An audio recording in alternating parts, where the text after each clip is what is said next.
O que vai impactar a sua vida. Agora, no Café com Política. No Café com Política, nós temos hoje o prazer de receber aqui o deputado federal Lincoln Portela, que é do PRB. Deputado, muito bom dia, bem-vindo aqui à Super Notícia FM. Bom dia a você, Rodrigo. Bom dia, Fernanda, também. Bom dia aos ouvintes do Super N, Primeiras Notícias, 91.7 Super. Prazer muito grande estar com todos vocês e todo o pessoal da técnica aqui que me recebeu muito bem, os jornalistas e diretores. Sempre bom estar aqui com vocês. Prazer é nosso de recebê-lo aqui, deputado. Eu queria começar essa entrevista com o senhor falando a respeito de um assunto que hoje está na ordem do dia, que é a reforma da Previdência, né? O governo federal está fazendo um esforço concentrado para garantir a votação, para garantir os 308 votos que precisa ter para aprovar a reforma da Previdência. Inclusive, a gente trouxe essa informação há coisa de 15 minutos passados, de que o governo está começando hoje uma campanha publicitária para mostrar à população a importância da reforma. Eu queria saber como é que o senhor se posiciona em relação a esse assunto, a essa reforma, que tem a reprovação popular muito grande, que gera também um certo desconforto no Congresso ao tratar desse tema que é espinhoso. Rodrigo, engraçado que eu já coloquei aqui no papel que vocês deixaram para mim aqui, para fazer os meus rascunhos, 3 coisas que eu sempre falei na Câmara dos Deputados e nas entrevistas. O governo errou desde o princípio. Diga-se de passagem, o governo errou, porque quem conhece de futebol e de esportes, o presidente Michel Temer devia ter pego a bola, matado no peito, posto no chão, olhado para os lados, para ver para onde ia passar a bola, mas não fez isso. Fez igual o back central de time de várzea, foi chutando a bola para tudo quanto é lado, onde acertasse muito bem. Não se joga assim. Politicamente, a política mineira é feita diferente, é feita na base do diálogo, da conversa, do entendimento, do bom entendimento e dos acordos republicanos. Ele não fez isso. Se fechou em um grupo político com uma mentalidade antiga, retrógrada, e saímos de um extremo que o Brasil atravessava e fomos para um outro extremo, sem termos tocado a bola devidamente. Há uma máxima em administração antiga, primária, básica, que é a conscientização, organização e mobilização. Primeiro, conscientização de que necessitamos de uma reforma política? Ok. Conscientização de onde estão os gargalos, de onde estão as aposentadorias que vieram por meio de corrupção, a desoneração das folhas. Então, a questão fiscal, você vai liberando as questões fiscais dessa maneira, 278 bilhões de impostos que deveriam ser arrecadados não são, aí você vai deixando essas coisas. Então não há uma conscientização interna. Vamos limpar a casa internamente. Segundo, para não demorar muito, a organização. Organizar a sua base, trazer os sindicatos, as associações, a sociedade civil organizada para um debate, não trouxe. E depois a mobilização foi a pior possível, porque ele preferiu mobilizar-se através de 2 ou 3 canais de comunicação nacionais, em rede nacional, que nós sabemos que hoje não tem mais a mesma audiência que tinha, com uma linguagem inadequada. Não se conscientizou, não se organizou e não se mobilizou. Essa reforma da Previdência, com 308 votos, não passa em hipótese alguma. Deputado, eu voto contra, diga-se de passagem. Obrigado. O senhor votou contra também o texto da reforma trabalhista. E eu queria verificar com o senhor uma coisa. O senhor votou contra porque não concorda com o texto que foi proposto, com as mudanças que foram propostas, ou o senhor acredita que não era necessária uma reforma nas leis trabalhistas? Na realidade, o governo chegou de uma maneira assodada. Reformas, de tempo em tempo, nós sempre precisamos. Às vezes reformamos até o nosso corpo, reformamos a nossa casa. Então, é preciso rever as coisas sim. Precisávamos de rever algumas questões trabalhistas, não da maneira assodada, com um diálogo inadequado e da maneira que foi feita. Claro, 80% da Câmara é patronal. Então, como é que você vai colocar uma matéria dessa para votar quando o trabalhador não se faz representar devidamente na Câmara dos Deputados nesse sentido? Então, nós tivemos vários problemas ali. A ANAMATRA, Associação Nacional do Juízes do Trabalho, está tendo uma dificuldade muito grande, inclusive querendo fazer ajustes no texto. Nós teremos uma discussão muito grande nesse contexto. E realmente não era o momento adequado. Aquilo que eu disse, o momento era de rever o Brasil, rever a questão da segurança pública no Brasil, porque o Brasil sofre um golpe, depois até podemos falar sobre isso, de segurança pública desde o governo Sarney até o governo Michel Temer. A nação brasileira é golpeada na questão da segurança pública. Então, ela deveria ser prioridade para nós, porque ela traz um impacto financeiro muito grande para todas as áreas, inclusive para a Previdência. E, inclusive, na questão trabalhista também, que de uma certa forma é afetada. Não era o momento para a reforma trabalhista, era o momento de conversarmos, de dialogarmos e de acertarmos alguma coisa e ajustarmos determinados pontos. Mas como veio, e depois veio aquela questão do trabalho escravo, que foi a cereja em cima do bolo, em que o Brasil, mais uma vez, mundialmente, fica conhecido pelo retrocesso em relação aos trabalhadores. Aquela do trabalho escravo por portaria foi um absurdo dos absurdos. O senhor citou, deputado Lincoln Portela, essa questão da segurança pública e faz até muito sentido, porque a gente sente que esse tema ele não é discutido a contento nacionalmente, porque fica sempre aquela máxima de que a segurança pública é um contingente constitucional dos estados e parece que lá em cima, em Brasília, essa discussão ela praticamente não existe. Na opinião do senhor, em que perspectiva que deveria ser discutida essa questão da segurança pública no Congresso Nacional, na Câmara dos Deputados? O que poderia ser feito para a gente resolver esse problema que, como o senhor disse e disse bem, mexe, influencia a vida de todos nós? Veja bem, eu vou te dar dados. Eu estou há 19 anos na Câmara dos Deputados, sempre trabalhando com a área de segurança pública, com a magistratura, Ministério Público, Defensoria Pública. O que nós vemos? E o que eu pude constatar nesses 19 anos? A última eleição foi a eleição em que mais foram eleitos parlamentares ligados à segurança pública. Por quê? Por causa do clamor da sociedade, por causa da sensação de insegurança, por causa da impunidade, por causa dos erros no sistema social, no sistema prisional brasileiro. E o investimento, o Brasil hoje, para você ter uma ideia, tem um déficit, tem uma perda de 5% do PIB por causa da segurança pública e um investimento de mais ou menos 1,8 a 2,0. Então, não fecha a conta. Não fecha a conta. O IPEA, há alguns anos atrás, há uns 4, 5 anos atrás, só na questão dos acidentes, o IPEA disse que nós temos 300 mil internações por ano só com acidentes de trânsito, e a maior parte dirigidos por carros com menores de 16 anos a 24 anos.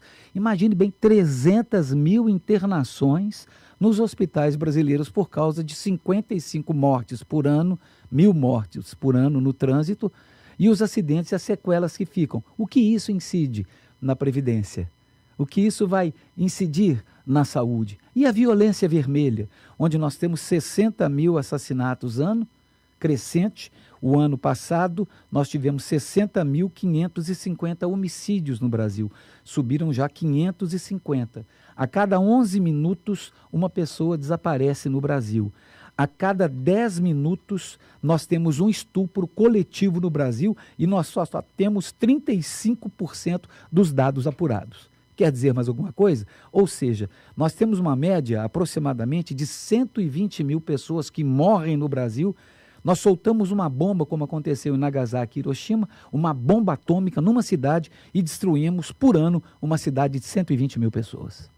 Mas qual é a alternativa? Juízo, vergonha na cara, dignidade, decência. Nós não investimos, as nossas polícias acabam sendo competitivas, lamentavelmente. A Polícia Federal tem um contingente, inclusive ontem quero parabenizar aos policiais federais e toda a Polícia Federal, foi o dia dos policiais federais, o dia da Polícia Federal, quero parabenizá-los por isso. Uma guerra muito grande entre os delegados e os agentes, suicídio dentro da Polícia Federal, que é a melhor polícia que nós temos, ela precisa de pelo menos um efetivo de 3.000 homens e mulheres a mais do que nós temos. Porque para um país como o Brasil, nós só temos 3.000 agentes, porque nós temos 12 por 36, temos os que estão de folga e 20% aproximadamente que tem problemas de depressão. 20% da segurança pública no Brasil tem problema de depressão e ficam no estaleiro. Então nós temos 3 mil homens para cobrir no Brasil inteiro. A Polícia Rodoviária Federal, ela tem um efetivo em Minas Gerais de aproximadamente 9 mil homens e mulheres. Não, minto, me perdoe. 890 homens e mulheres para Minas Gerais. Aí você tira 12 por 36, tira os que estão de férias, tira os que estão doentes. Nós temos uma média de 150 policiais rodoviários federais para a maior malha viária do Brasil, que é Minas Gerais. É brincadeira. Deputado, o senhor é o atual presidente da Frente Parlamentar em defesa das guardas municipais. E também em defesa dos agentes penitenciários. Certo. Aqui em Belo Horizonte, eu acho que também em outras cidades, tem uma discussão muito grande em dar mais poder, mais trabalho para esses guardas municipais, né? Ampliar a atuação dos guardas. O senhor acredita que dar poder de polícia para eles é uma alternativa? Ajudaria na questão da segurança pública ou o senhor é contra? Não, veja bem. A lei 13.022, ou 30.022, me perdoe agora, ela deixou bem claro, a Guarda Municipal é a polícia, Guarda Municipal é a segurança pública. O grande problema é 3.022, se não me engano, lá no Senado e 30.22 na Câmara. Essa lei deixa bem claro que eles podem andar armados com população de mais de 50 mil habitantes, que eles podem fazer ocorrências. Aqui em Minas Gerais já estão fazendo ocorrências, já levando para a polícia judiciária, já fazendo a condução. Eles são polícia, nós precisamos de polícia na rua, meu Deus do céu. Nós precisamos de polícia. Eles querem desmilitarizar, querem tirar a polícia da rua. Porque, pelo amor de Deus, nós não podemos ter... A polícia ostensiva, ela dá uma sensação de segurança à população brasileira. E nós temos a PEC 432, que pode colocar agora as guardas municipais no artigo 144 da Constituição Brasileira, resolvendo, está pronto para o plenário, resolvendo definitivamente. Vamos juntar as guardas municipais, a Polícia Rodoviária Federal, Polícia Militar, que, diga de passagem, tem seu contingente também defasado, Corpo de Bombeiros, contingente defasado, Polícia Civil sucateada. A Polícia Civil no estado de Minas Gerais está uma vergonha, não os policiais em si, mas a estrutura da Polícia Civil. Você entra em algumas delegacias que os policiais têm que pintar lá, eles mesmos têm que limpar, fazer as coisas. Um absurdo o Brasil em relação a isso. E quando você falou sobre a questão constitucional, política de Estado não existe no Brasil, existe política de governos. Então, a segurança pública, e eu falei com o atual ministro, e todos os ministros, eu batia muito nisso, tem que ser política de Estado. Senão, nós não teremos jeito. Deputado, eu queria agora falar um pouquinho de eleições. O filho do senhor, deputado estadual Léo Portela, esteve com a gente nesse mesmo quadro, o Café com Política, e afirmou que ele e o senhor seriam apoiadores do deputado Jair Bolsonaro na disputa presidencial do ano que vem. Eu queria saber primeiro se esse apoio está mantido, se vocês continuam apoiando, anunciando esse apoio ao deputado Jair Bolsonaro, e que tipo de resposta dá àqueles que criticam algumas falas, no mínimo, complicadas do deputado Jair Bolsonaro em relação às mulheres, né? Hoje mesmo a gente deu a notícia aqui de que ele foi condenado por causa daquela ofensa que fez a deputada Maria do Rosário, dizendo que ela não merecia ser estuprada, e outras falas que às vezes ficam ali mal entendidas na sociedade. Como é que está essa questão política do apoio ao Bolsonaro hoje? Veja bem, quem são os candidatos, os prováveis candidatos hoje? Né? Geraldo Alckmin, Dória, Álvaro Dias, Marina Silva, alguém do PT, porque o Lula não deve disputar em hipótese alguma, alguém do PT, talvez Fernando Haddad. Quem que nós temos? PMDB quem tem? Nós não temos. Então nós temos aqui hoje uma disputa entre direita e esquerda. O Brasil tem hoje 20% de marxistas confessos, declarados, que trazem 10% agregados. O PT hoje tem 30% onde e o que ele fizer. E é um exército muito bem estruturado. Uma coisa até interessante, você não vê ninguém da esquerda falar mal da esquerda. Se alguém da esquerda for pego com 300 milhões de dólares do lado da cama dele, eles vão dizer o seguinte, era para dar para os pobres. Não, eles sabem fazer o trabalho, sabem que reino dividido não subsiste. fazem um trabalho muito bem, se conscientizam através das escolas e fazem das escolas também uma base eleitoral muito forte e das chamadas minorias da população brasileira. O que nós temos de direita em contraponto? Nós temos aqui um centro-direita, existe centro-direita, existe centro-esquerda. Se você colocar, por exemplo, quando eu falei sobre a questão da escola, quem aparelhou para o lado da esquerda, com respeito à esquerda, eu não fulanizo, mas quem aparelhou as escolas brasileiras foi Fernando Henrique Cardoso, o sociólogo. Então foi ele quem jogou a esquerda para dentro das escolas brasileiras e elas souberam fazer o trabalho delas muito bem, com muita competência, porque a direita cruzou os braços. O Brasil precisa de uma direita para ser contraponto. Se a esquerda estiver no poder, precisamos de uma direita organizada. Se a direita estiver no poder, precisamos de uma esquerda organizada. Então, hoje, nós temos a convicção de que Jair Bolsonaro, com todas as suas contradições, quer contradições maiores do que Lula, com todas as suas contradições, continua sendo o nosso candidato. E o detalhe, ele está conversando, ele está se reunindo com pessoas que entendem da área pública, da área política, da área internacional. Se vocês perceberem, ele está um tanto quanto mais discreto nas suas posturas, mas jamais deixará de ser um frasista. Você pega Calil em Belo Horizonte, não é um frasista da forma que Jair Bolsonaro é, mas é um frasista extremamente competente. Pois é, e aí eu faço a seguinte pergunta. Bolsonaro, meu candidato a presidente da República. Continua com sem medo de ser apoio. feliz, e do Léo Portela da mesma forma. Pois é, e aí eu faço o seguinte questionamento, o deputado, o candidato, ou pré-candidato Jair Bolsonaro tem sido muito criticado pela falta de conteúdo econômico. Outro dia perguntaram para ele sobre dívida pública e ele falou que iria chamar os credores para conversar, e aí a gente está falando de um universo que seria impossível qualquer governo chamar para conversar. Como defender essas falas dele, por exemplo, sobre esse ponto de vista econômico, que deixam ali uma margem muito grande a sofrer crítica?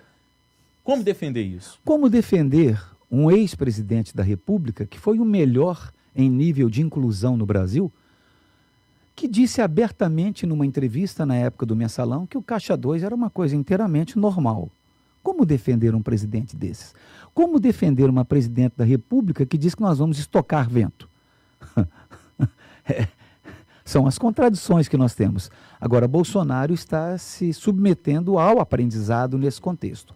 Ele está estudando, ele está sendo subsidiado, não financeiramente, nesse contexto, e está recebendo informações devidas, e tem um grupo aí de aproximadamente uns 30 parlamentares que já estão com ele, se reunindo com ele e fazendo um trabalho nesse contexto. E outro detalhe, o que hoje as pessoas estão colocando de outdoor, sem o consentimento dele, sem que ele saiba, nas cidades do interior, o que as pessoas me pedem de adesivo, o que as pessoas me pedem de propaganda dele, de alguma forma, é um negócio fora do comum. E outro detalhe, onde ele vai, não tem pão com mortadela. Onde ele chega, ele é ovacionado e carregado por uma multidão, e outro detalhe, multidão de jovens. E ele é um homem que tem cristãos ao lado dele, não poucos. Ele é um homem que tem as Forças Armadas com ele. Dificilmente 80% das Forças Armadas não ficam com ele e 80% da segurança pública não fica com ele. E uma direita desorganizada que está se organizando agora, por certo, ficará com ele. Nós teremos, na minha avaliação, um segundo turno, direita, esquerda. Não haverá centro. A gente está finalizando, mas só uma última pergunta. O ano que vem o senhor vai tentar novamente para deputado federal ou já pensa no Senado, né? Ontem a gente recebeu um outro deputado federal que diz da importância, né, dos mineiros se fortalecerem no Congresso Nacional para poder trazer benefícios para Minas, né? Ele criticou, disse que está bem enfraquecido. O senhor pretende tentar ao Senado ou Câmara dos Deputados? Não. Por hora, claro, eu continuo mantendo se eu falar pré-candidato aqui, eu posso até trazer problema, né? Mas eu devo ir para a reeleição de deputado federal, não tenho a mínima pretensão de ir para o governo do Estado, de ir para a prefeitura, de ir para o Senado. Eu quero estar trabalhando mesmo no legislativo, porque o senador faz um legislativo meio executivo, né? Então, vamos continuar assim. Tá certo. O deputado federal Lincoln Portela, do PRB, foi nosso convidado hoje aqui no Café com Política. Foi um prazer recebê-lo. Gostaria de agradecer a entrevista. Obrigado, Rodrigo. Obrigado, Fernanda. Obrigado aos ouvintes da 91.7 e parabenizar, viu? Porque o que eu vi aqui, olha, eu vou falar uma coisa, não me leve a mão para acabar rapidinho. Eu tinha uma amiga, uma professora, e quando ela via uma coisa boa, ela falava assim, indecente. O que eu vi aqui do Jornal Tempo, da rádio, futuramente da televisão, de tudo que eu vi aqui, da área de jornalismo, indecente. Parabéns. Muito obrigado. Obrigada, deputado.